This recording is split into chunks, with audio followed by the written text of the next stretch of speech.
Assalamualaikum warahmatullahi wabarakatuh. Hai Sobat Muda, perkenalkan kami dari kelompok dengan anggota. Saya Dina Aulia. Perkenalkan, nama saya Diragnita Putri Widodo. Nama saya Dodi Firmansyah, saya adalah pemateri ketiga. Saya Fadil Ananda Kartika Hidayat. Program Studi Pendidikan Matematika, Fakultas Keguruan dan Ilmu Pendidikan Universitas Mataram, semester 1.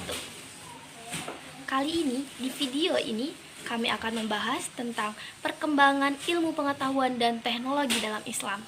Oh iya, jangan lupa like, comment, and subscribe. Terima kasih. Tunggu apa lagi? Yuk, langsung kita nonton videonya. Baiklah, saya akan menjelaskan tentang pengertian ipteks dan manfaatnya bagi kehidupan manusia. Jadi, ipteks adalah akronim dari Ilmu Pengetahuan dan Teknologi.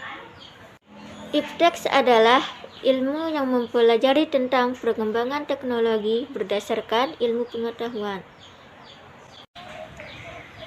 Ilmu pengetahuan adalah studi tentang alam dan perilaku dunia fisik, serta alam melalui metode ilmiah.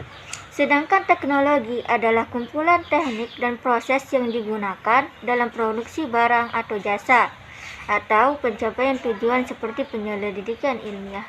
Nah, ipteks memiliki banyak manfaat bagi kehidupan manusia. Di antaranya yang pertama adalah membantu meringankan pekerjaan manusia. Dengan diciptakannya teknologi seperti canggih dalam kehidupan dapat memperingan pekerjaan. Contohnya seperti blender, mixer, dan alat rumah lainnya yang sangat membantu pekerjaan dapur. Yang kedua adalah memperluas pengetahuan dan cakrawala. Dengan adanya komputer dan jaringan internet saat ini, orang-orang bisa dapat sangat mudah mengakses berbagai ilmu-ilmu pengetahuan yang bermanfaat di internet. Yang ketiga, mudah mendapatkan informasi terbaru. Sebagian besar orang saat ini sudah memiliki yang namanya handphone. Nah, dengan handphone itu, kita bisa melihat dunia, mendapatkan informasi terupdate mengenai dunia maya, dan juga berkomunikasi dengan sangat mudah. Dan yang keempat adalah membuat segala sesuatu menjadi lebih mudah dan cepat. Seperti pada poin nomor 1, ipteks dapat memperingan pekerjaan manusia. Tentu, dengan begitu pekerjaan tersebut dapat sangat mudah dan cepat terselesaikan. Bahkan di dunia industri, produk yang dihasilkan bisa lebih banyak dan lebih maksimal dengan adanya teknologi-teknologi. Assalamualaikum warahmatullahi wabarakatuh. Perkenalkan, nama saya Diragnita Putri Widodo. Di sini saya akan memberitahu materi tentang konsep iptek dan syarat-syarat iptek. Yang pertama, ada konsep ipteks. Allah Subhanahu wa Ta'ala secara bijaksana telah memberikan isyarat tentang ilmu, baik dalam bentuk uraian maupun dalam bentuk kejadian. Manusia yang berusaha meningkatkan ilmunya mampu menangkap dan mengembangkan potensi itu, sehingga teknologi ilmiah yang ditransformasikan menjadi transformasi manusia yang dapat diimanikan.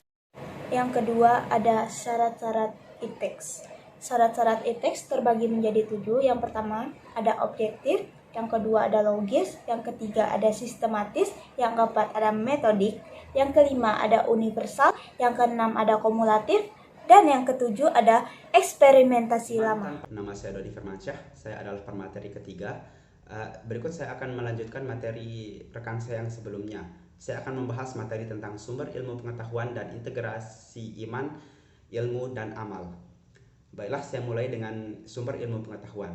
Secara garis besar dalam Islam, sumber ilmu pengetahuan itu ada 3 macam. Yang pertama Al-Quran, yang kedua akal, dan yang ketiga indera. Pertama, Al-Quran. Al-Quran mendorong manusia agar mengembangkan kemampuan berpikir seimbang dengan kemampuan berzikir mengingat Allah. Al-Quran menginspirasi perkembangan ilmu pengetahuan dan mengajarkan peran dan tanggung jawab manusia yang diberi amanah ilmu. Al-Quran sebagai pedoman hidup menuntut umat manusia agar memperoleh keselamatan dan kebahagiaan dunia dan akhirat. Yang kedua, akal. Akal digolongkan sebagai salah satu sumber ilmu karena akal yang mendorong pada akhlak dan akal yang mendorong pada pengetahuan. Akal yang mendorong pada pengetahuan terdiri dari aspek kognitif atau daya IQ yang meliputi memahami, menerapkan, menganalisis, mengsintesis, dan mengevaluasi.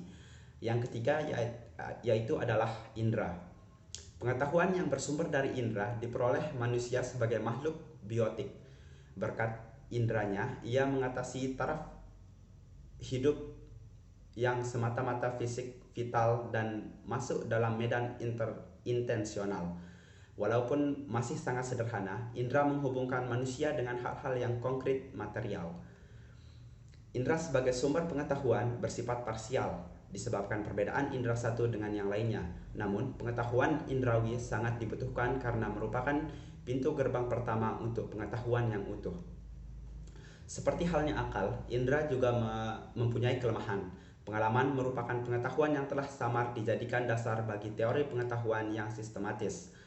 Walaupun indra sebagai sumber pengetahuan terbatas, namun kedudukannya sebagai metode untuk memperoleh pengetahuan telah diakui oleh Islam. Hal ini sesuai dengan firman Allah dalam Quran surah Al-Ghasyiyah ayat 17-20. Berikut saya akan membahas tentang integrasi iman, ilmu, dan amal. Integrasi dalam perspektif agama adalah keterpaduan antara iman, ilmu, dan amal. Iman adalah dasar yang menjadi kekuatan penggerak dalam berpikir dan bertindak, tetapi iman saja tidak cukup, harus disertai dengan ilmu, baik menyangkut berbagai aspek ajaran agama, tetapi juga menyangkut kehidupan sehari-hari. Iman dan ilmu menjadi hampa jika tidak disertai dengan amal saleh. Iman tanpa amal adalah ibarat pohon tanpa buah. Bahkan orang yang beriman tanpa amal saleh termasuk ke dalam golongan orang yang merugi. Karena itu, kehidupan dan keimanan hanya bisa bermakna kalau mereka yang beriman selalu mengerjakan amal saleh. Dan amal saleh itu tidak hanya menyangkut ibadah-ibadah pokok, tetapi segenap perbuatan dan tindakan yang baik bagi diri sendiri dan orang lain. Karena itu, integrasi iman, ilmu, dan amal merupakan salah satu sumber utama dan etos dalam pembentukan tata pemerintahan yang baik dan budaya. Karena keterpaduan di antara ketiganya dapat mendorong para pelaku yang beriman tersebut untuk menghasilkan tatanan dan pelaksanaan tugas secara maksimal dan terbaik. Iman mendorong orang beriman untuk memandang setiap pekerjaannya sebagai ibadah, bukan sebagai tindakan dan perbuatan keduniawian semata. Sebagai ibadah, setiap perbuatan yang baik dan pekerjaan harus dilaksanakan sesuai rukun dan syaratnya, sehingga dapat memperoleh ganjaran baik di dunia maupun di akhirat kelak, agar pelaksanaan tugas yang merupakan ibadah itu dapat terlaksana dengan maksimal. Sekian dari saya. Billahi taufiq wal hidayah. Wassalamualaikum warahmatullahi wabarakatuh. Saya Fadila akan membahas materi keempat, yaitu konsep pengembangan teknologi. Langsung saja, dengan pengembangan teknologi, manusia dapat berpikir dan merenungi kembali apa yang Allah ciptakan, serta manfaat dari ciptaan Allah untuk bumi. Sebagaimana dalam Quran Surah Ali Imran ayat 190 sampai dengan 191 yang berbunyi, A'udzu billahi minasyaitonir rajim. Bismillahirrahmanirrahim. Inna fi khalqis samawati wal ardi wa ikhtilafil laili wan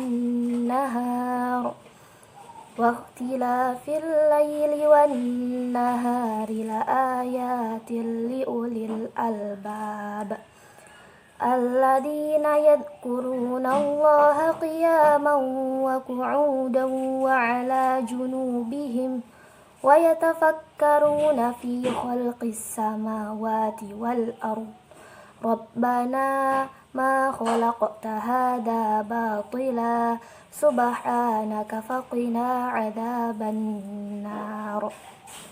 Yang artinya, sesungguhnya dalam penciptaan langit dan bumi dan pergantian malam dan siang terdapat tanda-tanda kebesaran Allah bagi orang-orang yang berakal, yaitu orang-orang yang mengingat Allah sambil berdiri, duduk, atau dalam keadaan berbaring. Mereka memikirkan tentang penciptaan langit dan bumi seraya berkata, "Ya Tuhan kami, tidaklah Engkau menciptakan semua ini sia-sia. Maha suci Engkau, lindungilah kami dari azab neraka. Dalam kedua ayat ini, Allah Subhanahu wa taala memerintahkan kepada kita sebagai manusia untuk berpikir dan merenungi ciptaan-ciptaan Allah yang ada di langit dan di bumi. Seperti misalkan bintang-bintang, bulan, matahari dan peredarannya, pepohonan, gunung-gunung, sungai, dan lain sebagainya.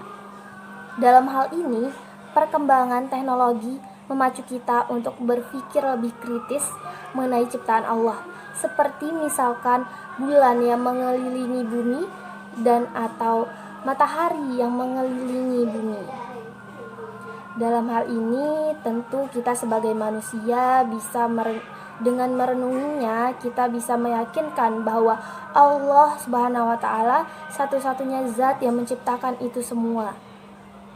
Dan Allah Subhanahu wa taala adalah satu-satunya ilah yang seharusnya dan sepantasnya kita sembah. Allah lah satu-satunya zat yang berhak kita sembah, taati, dan takuti. Karena Allah lah satu-satunya petunjuk bagi kita sebagai bukti kekuasaan dan keagungannya.